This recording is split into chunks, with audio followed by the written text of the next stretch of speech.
छात्रों, आज हम औपचारिक साक्षात्कार और अनौपचारिक साक्षात्कार के बारे में अध्ययन करेंगे।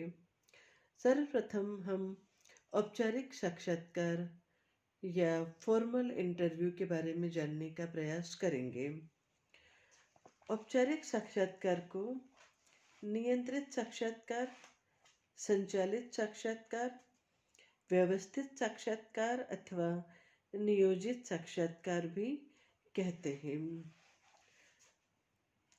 इस प्रकार के साक्षात्कार में साक्षात्कारकर्ता अनुसूची जो कि पूर्व निर्मित होती है, इसमें दिए गए प्रश्नों को ही पूछता है और साक्षात्कारदाता द्वारा दिए गए उत्तरों को नोट कर लेता है। इस प्रकार के साक्षात्कार में प्रमुख बात यह है कि साक्षात्कारकर्ता के ऊपर विशेष नियंत्रण होता है। उसको अनुसूची के अतिरिक्त और प्रश्न पूछने की न तो स्वतंत्रता ही होती है और न ही वह अनुसूची की शब्दावली की भाषा आदि में परिवर्तन करने को स्वतंत्र है। उसे तो एक पूर्व योजना के अंतर्गत ही कार्य करना पड़ता है, इसलिए इसको नियोजित साक्षात्कार भी कहा जाता है।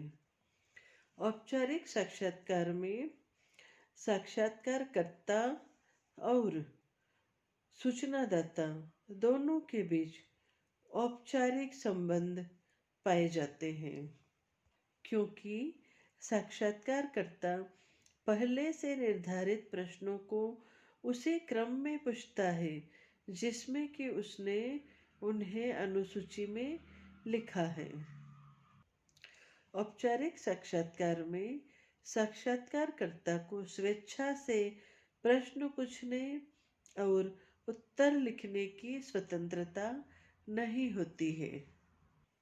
छात्रों, अब हम अनौपचारिक साक्षात्कार इनफॉर्मल इंटरव्यू के बारे में अध्ययन करेंगे।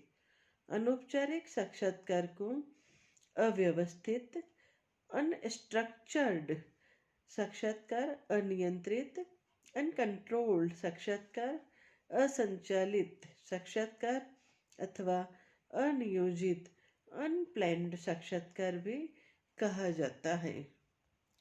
अनौपचारिक साक्षात्कार अनियंत्रित या स्वतंत्र साक्षात्कार कहा जाता है। इस प्रकार के साक्षात्कार में किसी भी विशेष अनुसूची की सहायता नहीं ली जाती है।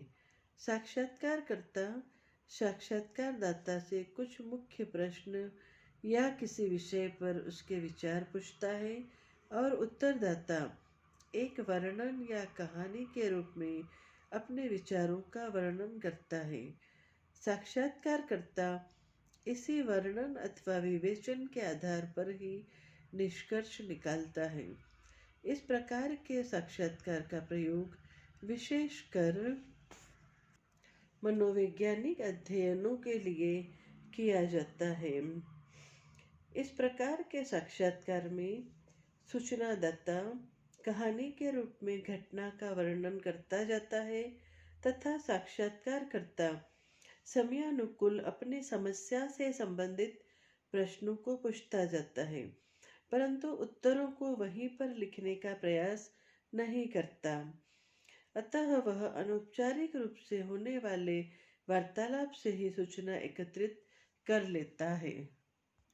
अनौपचारिक साक्षात्कार में साक्षात्कारकर्ता सूचनादाता से स्वतंत्र रूप में अपनी अनुसंधान की समस्या के विभिन्न पहलुओं पर वार्तालाप करता है।